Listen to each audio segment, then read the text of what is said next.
வணக்கம். தென்னாட்டுடைய சிவனே போற்றி, என் நாட்டவர்க்கும் இறைவா போற்றி. நண்பர்களே, இந்த புத்தம் புதிய வீடியோவில் உங்கள் அத்துணை பேரையும் சந்திப்பதில் மிக்க மகிழ்ச்சி கொள்கிறேன். இன்னைக்கு நம்ம பார்க்க போகிறது குரு பகவானுடைய அதிசார பயிற்சி பலன்கள் 2025 சிம்ம ராசி. சிம்மம் பேரை சொன்னாலே சும்மா அதிருது இல்லை, அது உண்மை, பொய் இல்லை. சிம்மத்தில் பிறக்கிறதுக்கு கண்டிப்பா நீங்க பூர்வ புண்ணியம் பண்ணிருக்கணும். காரணம், சிம்மமே காலபுருஷனுடைய 5ஆம் வீடு, பூர்வ புண்ணிய ஸ்தானம். சிம்மம் மகம், பூரம், உத்திரம் 3 நட்சத்திரங்கள். கேது, சுக்கிரன், சூரியன்.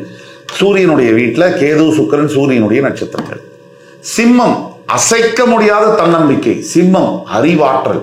சிம்மம் யாருமே செய்ய முடியாது, இவங்க செய்து முடிப்பாங்க. சிம்மம் பயம் தெரியாது. சிம்மம் பாசத்திற்கு கட்டுப்பட்டவர்கள். சிம்மம் உண்மையான காதல், உண்மையான அன்பு, உண்மையான பாசம். சிம்மம் சிம்மம் நடந்தால் சிலிர்க்கும், நன்மையே நடக்கும். குரு பகவானுடைய அதிசார பயிற்சி பலன்கள் 2025 சரியா அக்டோபர் 18 டிசம்பர் 3க்குள்ள குரு பகவான் மிதுனத்திலிருந்து கடகத்துக்கு பெயர்றார். அதிசார பயிற்சி. இந்த 50 நாள் குரு பகவான் சிம்ம ராசிக்கு என்ன செய்வார் அதை பத்தி பார்க்கலாம் வாங்க. சிம்மம் யார் எதை கேட்டாலும் கொஞ்சம் கூட யோசிக்காம தர்மம் செய்யக்கூடிய அந்த ஆத்மா சிம்மம். எதுக்கும் கவலைப்படுறதில்ல, நல்லா வாழ்ந்தாலும் கவலைப்படுறதில்ல, கீழே போனாலும் கவலைப்படுறதில்ல. எல்லாம் என்ன வேணா ஆயிட்டு போகுது, நான் அப்படிதான் இருப்பேன், என்னுடைய கொள்கையில நான் அப்படிதான் இருப்பேன், நான் விட மாட்டேன் அப்படின்னு சொல்றது சிம்மம். ஒருத்தரை பிடிக்கலைன்னா உச்சக்கட்டத்துக்கு வெறுக்கிறதும் சிம்மம் தான். ஒருத்தருக்கு பிடிச்சிருக்குன்னா உச்சக்கட்டத்துக்கு அவங்கள அன்பு காமிக்கிறதும் சிம்மம் தான். சில சமயங்கள் அது ஒரே நபராக கூட இருக்கலாம். சிம்மம் குரு பகவான் இப்ப வரைக்கும் லாபஸ்தானத்துல மிதுன ராசியிலிருந்து 12ங்கிற விரயஸ்தானத்துக்கு வரார். குரு பகவான் எப்பவுமே இருக்கிற இடத்தை விட அவர் பார்க்கின்ற பார்வைக்கு தான் பலம் அதிகம். குரு பகவானுடைய அதிசார பயிற்சி 12ஆம் வீட்டுல சிம்மத்துக்கு வருது. என்னதான் அது 12ஆம் வீடு விரயஸ்தானம்னு இருந்தாலும் அது சந்திரனுடைய வீடு. சூரிய சந்திரன் எப்பவுமே நட்பு கிரகங்களே. சந்திரன் யாரையுமே விரோதியாக பாவிப்பது இல்லை. அப்ப விரயஸ்தானமாக இருந்தாலும் குரு அங்க வர்றதுனால கணவன் மனைவி இடையே அதிசார பயிற்சிங்கிறதுனால தாம்பத்திய உறவுகளில் மிகப்பெரிய அளவுல முன்னேற்றங்கள் இருக்கும். அண்டர்ஸ்டாண்டிங் சொல்லுவாங்க, புரிதல்னு சொல்லுவாங்க. இவங்க மாதிரி ஒரு அடிச்சுக்க முடியாது அப்படிங்கிற கணவன் மனைவிகள்ல கூட இப்ப சிம்மத்தில் இருக்காங்க கணவனோ மனைவி அப்படின்னா பொண்டாட்டியுடைய புருஷனுடைய மறுபடி ஒத்துமையா வாழக்கூடிய நிலைமைகள் ஏற்படும். இந்த அதிசார பயிற்சி சாதாரண பயிற்சி அல்ல சிம்மத்துக்கு. இது வாழ்க்கையை, சிம்மத்துடைய வாழ்க்கையை விளக்கி எடுக்கக்கூடிய ஒரு பயிற்சி. விளக்கினா நல்ல விதத்துல. அதாவது சிம்மம் அதிசார பயிற்சியாக வரக்கூடிய 12ஆம் இடத்துல நிறைய எனக்கு ஆன்சைட் ஆஃபர், எனக்கு அந்த இது வெளிநாடு இங்கே போகணும், எக்ஸாம் எழுதுனேன், ஜிமேட் எழுதுனேன், ஐஎல்ஸ் எழுதுனேன் அப்படின்லாம் சொன்னாலும் அது எதுவுமே நடக்கலை பல வருஷமா. இந்த 50 நாள்ல அந்த மேஜிக் நடக்கும். ஆன்சைட்டாவது வெளிநாட்டில் போய் படிக்கணும், கல்யாணம் பண்ணிக்கணும், தங்கணும், அங்கே வேலை பார்க்கணும், தொழில் பண்ணணும், எல்லாமே சாத்தியம் இந்த 50 நாள்ல. இருக்கிற இடத்த விட பார்க்கின்ற பார்வைக்கு தான் பலம் அதிகம்னு சொன்னோம். அப்போ குரு பகவான் தன்னுடைய கடகராசியிலிருந்து வந்து அதிசார பயிற்சியாகி அங்கிருந்து சிம்மத்துடைய 4ஆம் வீடு சொல்லக்கூடிய விருச்சிகம், சிம்மத்துடைய 6ஆம் வீடு சொல்லக்கூடிய மகரம், சிம்மத்துடைய 8ஆம் வீடு சொல்லக்கூடிய மீனம், 4, 6, 8 இந்த இடங்களை பார்க்கிறார். சிம்மத்துக்கும் குருவுக்கும் என்ன அப்படின்னு பார்த்தோம்னா அதை நம்ம புரிஞ்சிக்காம இந்த டாபிக் உள்ள போவே முடியாது. சிம்மத்துக்கு குரு மிக உயரிய நண்பர். சூரியனுக்கு குரு மிக அதிநட்பு கிரகம். சிம்மத்துக்கு 5ஆம் இடத்துக்கு அதிபதி, பூர்வ புண்ணியாதிபதி குரு, தனுசுக்கு அதிபதி. சிம்மத்துக்கும் தனுசுக்கும் அதனாலதான் ரொம்ப ஒத்து போகும். நிறைய சண்டை வரும், பிரிய மட்டும் முடியாது. சிம்மத்துக்கும் தனுசுக்கும் ரொம்ப ஒத்து போறதுக்கு காரணம் இதான். அது நண்பனா இருக்கட்டும், கணவனா இருக்கட்டும், மனைவியா இருக்கட்டும், காதலியா இருக்கட்டும், எதுவாக இருக்கட்டும். இந்த சிம்மத்தை பொறுத்த வரைக்கும் நிறைய ஸ்பெஷல் குவாலிட்டிஸ் இருக்கு. அதுதான் நான் சொன்னேன். ஒரு கட்டத்துக்கு மேல, ஒரு புள்ளிக்கு மேல இவங்களோட நேர்மை மற்றவங்களுக்கு புரியாது. ஆனா நேர்மையா இருந்துகிட்டே இருப்பாங்க. ஒரு ஸ்டேஜுக்கு மேல இவங்களோட ஆப்சன்ஸ்ல தான் மற்றவங்களுக்கு இவங்க யாருங்கிற வேல்யூ தெரியும். எல்லாத்தையும் தோல்ல இழுத்துட்டு போட்டு செய்யறவங்க, மற்றவங்களுக்காக எதையும் செய்ய தயங்காதவங்க. இவங்களோட உண்மையான வேல்யூ, உங்களோட உண்மையான வேல்யூ உங்க சுத்தி இருக்கிறவங்களுக்கு நீங்க இல்லாத போதுதான் தெரியும். அதுக்காக நீங்க எதுவும் தவறானதெல்லாம் நடத்துறாதீங்க. சிம்மத்தை பொறுத்த வரைக்கும் உங்களுக்கு தன்னம்பிக்கைக்கு நீங்க தான் பேரு. மற்ற ராசிக்கே நீங்க தான் எடுத்து சொல்லணும். எவ்வளவு பிரச்சனை வந்தாலும் எப்படி வாழ்றதுங்கிற தத்துவத்தை நீங்க தான் எடுத்து சொல்லணும்.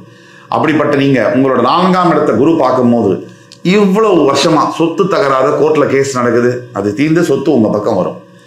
வீடு வாசல் வாங்கணும், எனக்கு வண்டி வாங்கணும், வாகனம் வாங்கணும், உங்களுக்கு அதெல்லாம் நடக்கும். எனக்கு தாயாருடைய உடல் நலத்துல மிகப்பெரிய அளவில் முன்னேற்றங்கள்.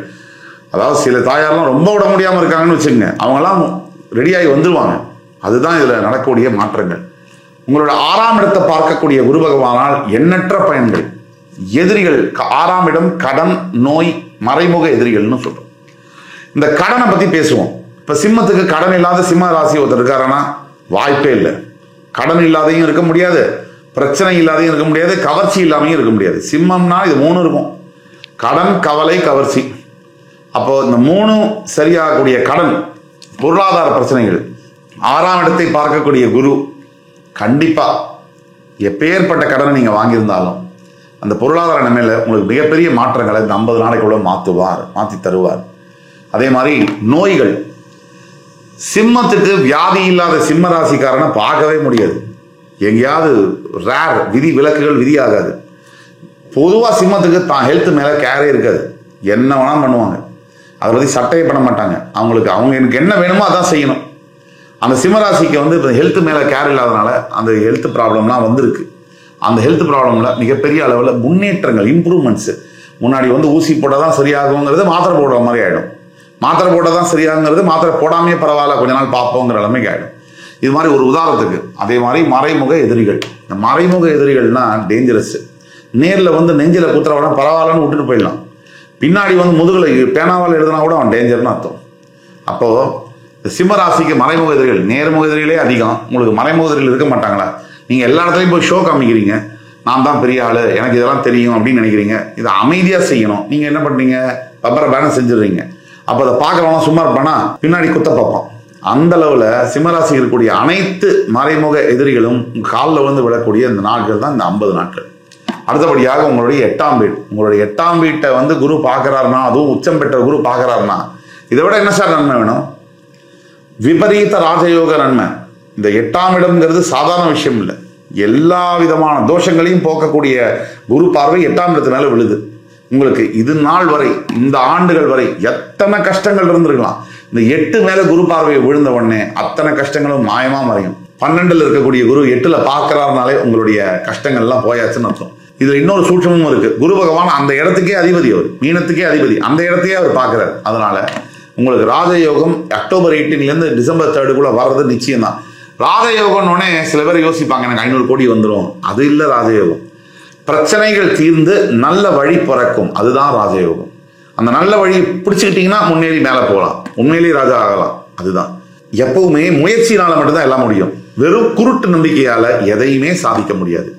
இன்னைக்கு இருக்கிற வேகமான வாழ்க்கை சூழல்ல சிம்மராசி அன்பர்களுக்கு நிறைய பிரச்சனைகள் இருக்கு. எது மேலேயும் அளவுக்கு அதிகமாக ஒரு அட்டாச்மெண்ட், எது மேலேயும் அளவுக்கு அதிகமாக ஒரு ஈர்ப்பு, அன்பு, இதெல்லாம் வச்சிங்கன்னா பாதிக்கப்பட போகிறது நீங்கள் தான், யாருமே கிடையாது. சிம்மம் கண்டிப்பா இந்த 50 நாள்ல நீங்க தான் ராஜான்னு உணர்வீங்க. அந்த மாதிரி சம்பவங்கள் நடக்கும். பரிகாரம்னு எடுத்தோம்னா நீங்க செய்ய வேண்டியது ஒண்ணுதான். குரு பகவானுடைய காயத்ரி மந்திரம் தினமும் சொல்லலாம் 11 தடவை. இன்னொரு தடவை ஆபத் சகாயேஸ்வரர்னு கும்பகோணம் பக்கத்தில் இருக்கக்கூடிய குரு ஸ்தலத்துக்கு போயிட்டு வரலாம்.